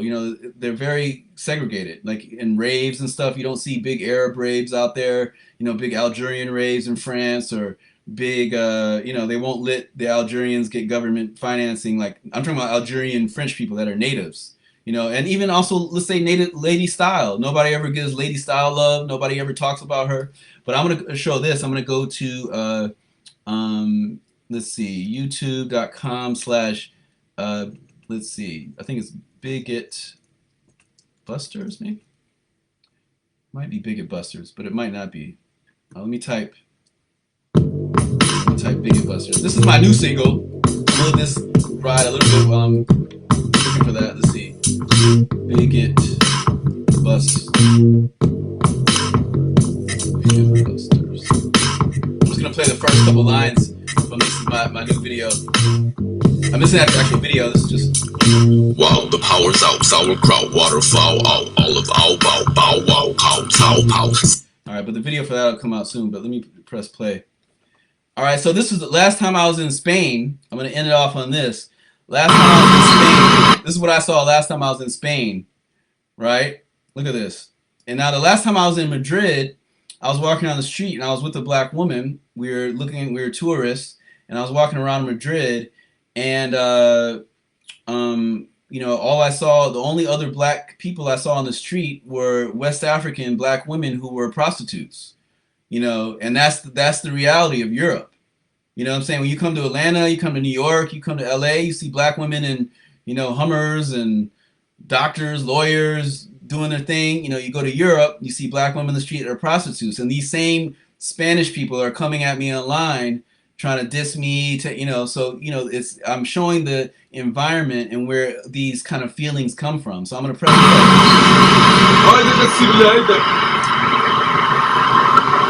So this is me filming this. All right, but so yeah, so let me play this.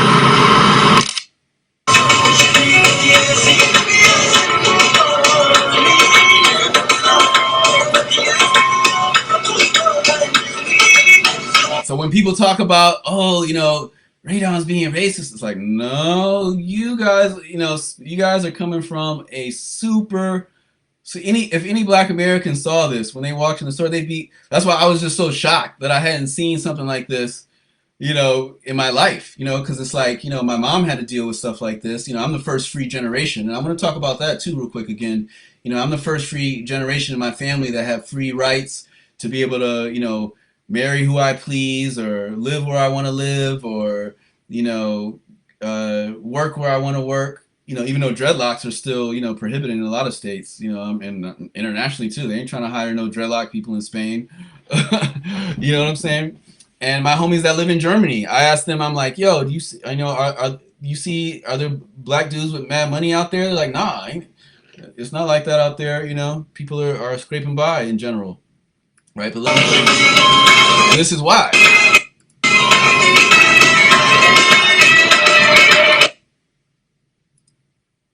So yeah, that's conguitos. That's a type of candy, and I'm sure, you know, a lot of Spanish people grew up on that candy. Conguitos is a Spanish, is a candy company out of Spain. And I put together this little documentary that shows, you know, the history of conguitos. But look at this, look at this. This was in the 50s. They've been doing this since the 50s. From the 50s to the 60s to like the 80s, 90s. Look at this. 90s. This is Spain. And they import this to Mexico too. 90s. I was the first to do this story. You know, because, you know, if you go on YouTube now, you know, there's a lot of people talk about conguitos being racist. This is from back in the days. It's like that kind of 60s kind of drawing, actually kind of influenced a little bit kind of by Warhol's kind of drawings. Not the Sambo stuff, but the actual, just the method of brush strokes and stuff like that. And that's also why I'm suing Grimm's too. You know, if Grimm's had made a painting, I wouldn't be mad. If it was a painting of exactly what he did, I wouldn't be mad, because I look at, you know, for me, as far as copyrights and stuff, the painting world, the art world is different. And, you know, I'm a big Warhol fan. A lot of people hate Warhol, but, you know, I'm not against somebody on canvas, you know, doing something that somebody else did and putting it on canvas because it's on canvas. But the second you make it a commercial product and you're putting it in stores and stuff like that, that's when it becomes a problem. All right, so yeah, so we're done for today. You know, shout out to everybody that's tuning in, and for everybody that's just coming in the house. I see there's some new people in the house. This was just about, you know, Reddit, and Vekked, DJ Vekked said Radon's a scumbag, and he was just like lying and then trying to say that I had a project that I never sent everybody the vinyl, but the project hasn't the project hasn't been completed yet, because it's online on the Skater Girl website. It clearly says that, you know, this project is want to click this. Let me see. Let me just click that. Let me see. Yeah, so this is this particular vinyl release. This is still coming out, right? So the Skater Girl movie is set out to come out this summer, right? It's probably gonna get pushed back a little bit, but it's coming out this year. You're gonna see some trailers soon, and once the trailers start, there's gonna be a lot of trailers. So I'm really going in. But yeah, this is the Skater Girl, and I want to shout out to all the Kickstarter supporters, all the actresses that were part of this project. You know, so I'm gonna give a shout out to everybody, and the next single is coming out soon. I'll give you all a little sneak peek. These are some of the actresses that are in the movie, right? So I just want to give a shout out to everybody, right? You see people of all, you know, and this is a film, you know, starring women, no male leads, no male saviors, and I want a big shout out to Mr. Wazo, because I'm talking about France too, and you know all the haters in France. I'm gonna send a big shout out to Mr. Wazo for, you know, giving me this little quote. I like your sample video. He likes my video "Welcome to the Circus" that came out years ago, 2005. He inboxed me on MySpace back in the day, and he was like, "Yo, that's dope, man." He liked that video, right? So yeah, shout out to all the supporters. And let me type in. I'm gonna type. Let me see. I'm gonna go to iTunes real quick and give you all a little sneak peek, because I said we got a lot of heads in the house right now. I'm gonna give a little sneak peek of the next single that's about to drop this weekend. This right here. This is the unmastered version, but this is the next single. So the single that I played earlier in this lecture, that's part of side A of the 12-inch that's coming out for the movie. And then side B is like a drum scratch skip list thing for drum scratching, trap drum scratching, and needle droppings, you know, record needle dropping, so it's not confused. But I'm gonna play this.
All right, yeah. So you know, thanks for all the Kickstarter supporters for riding with me. You know, Skater Girl's coming out this year. That's just I'm gonna give you all some snippets of little parts from the soundtrack. These are just some stuff from a couple of years ago that haven't been mastered yet. But you know, the full soundtrack. You know, all that stuff's top secret. But this is the first soundtrack that's good. The first film soundtrack that's going to be skipless. Every song on the soundtrack is skipless. So I'm doing a lot of firsts. This is going to be the first film that has a skipless soundtrack. So that song I just played is skipless. So that means that you can move the needle around on the record, and it's still going to stay in time. So here's another track. This is just like a more of a loop kind of version.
So I'm just, you know, all it has, I'm ending it on this. I'm just giving you all a little, you know, preview of some little, you know, bits from the soundtrack. So yeah, the movie's already all filmed. It's in post-production. You know, I got like maybe like 25 terabytes that I'm editing. It's like 25 terabytes. So we just added a bunch of supplementary drone footage. I was waiting for the Mavic Pro 2 to come out, so I was able to get a hold of the Mavic Pro 2.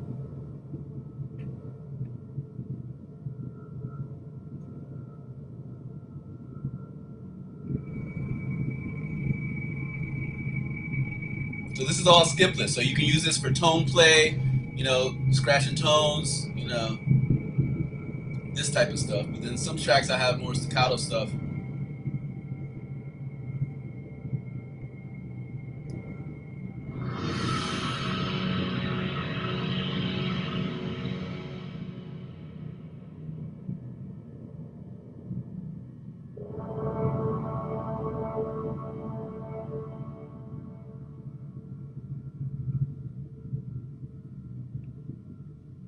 So while I got this playing, I'm going to type in Kubrick. I'm going to type, I had it already loaded up, but let's see, Stanley Kubrick filmography. Great. So yeah, so, you know, this Kickstarter was like, what, 2016 or 2015 or something. Now we're going to look at, you know, Kubrick's film career. You know, early on, you know, he was creating films back to back, but later, you know, he was spacing his films out. We got 64 to 68, that's 4 years. 68 to 71, right? That's like 3 years, right? 71 to 75, that's 4. 75 to 80, that's 5 years. 80 to 87, that's 7 years. 87 to 99, right? That's 12 years. So you see he was getting, you know, or I guess 99, he didn't get to release that, but he was working on it, trying to finish Eyes Wide Shut. But yeah, the film process takes a long time, especially when you're doing everything all yourself. So, like I was saying before, earlier in the lecture, I did everything myself within the film. Every single element, from the soundtrack to the graphics to every single element of the film, except the acting. And shout out to all the actresses that are in the film. Very, very talented people.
all this stuff is unmastered stuff too, except the March of the Balloon, that one single that's already out. So this March of the Balloons is side A of the Skater Girl release, but.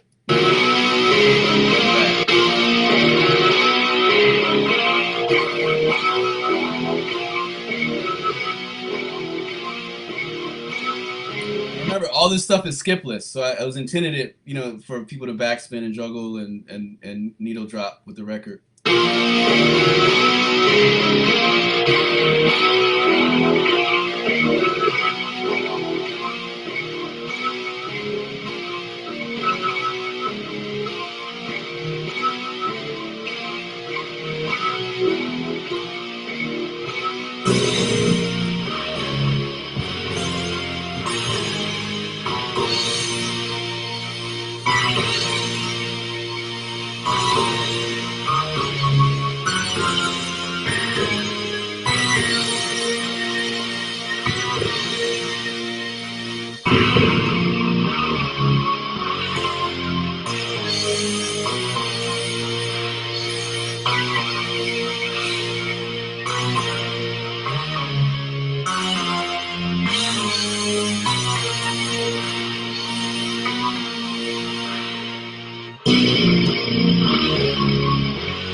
Right? And then you guys heard this.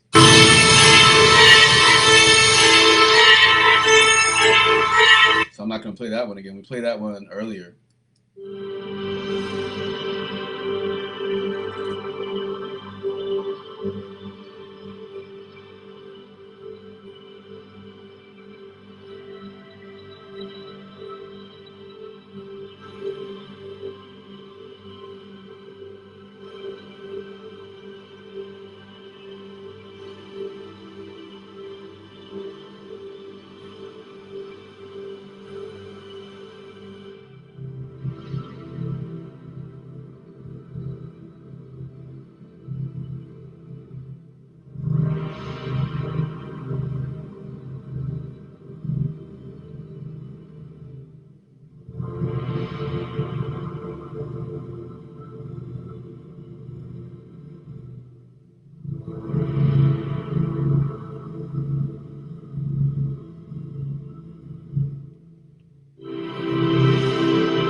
All right, so people that are just coming in, this is just teasers from the Skater Girl soundtrack.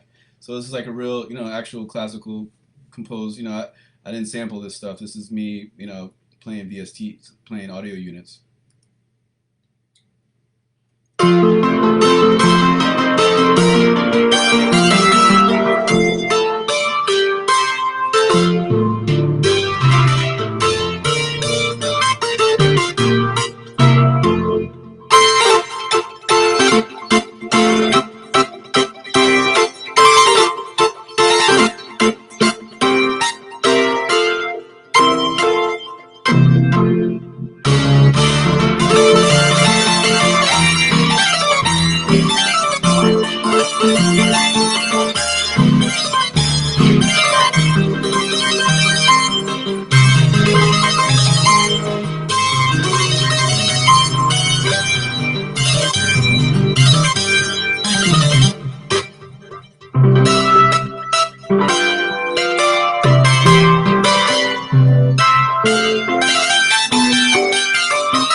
the only one I didn't actually play out, and that one's not skipless, but I might actually convert that to skipless.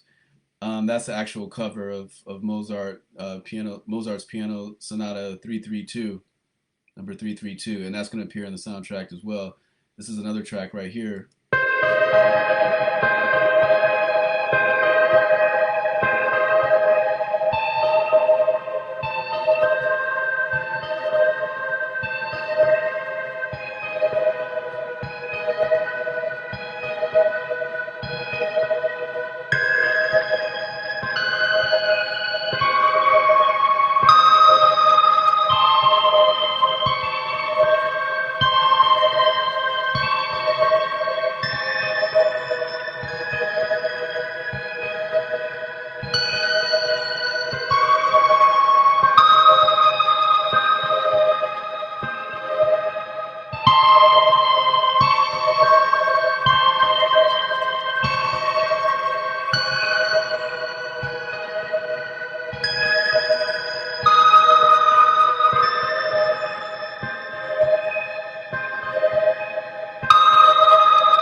All right, so I'll just give you all a snippet.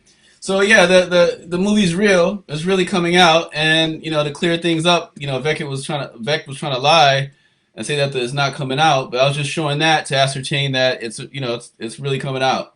It's really a movie, and the vinyl is attached to the movie. So the vinyl is part of the soundtrack. And I would say that Kubrick's probably my favorite director.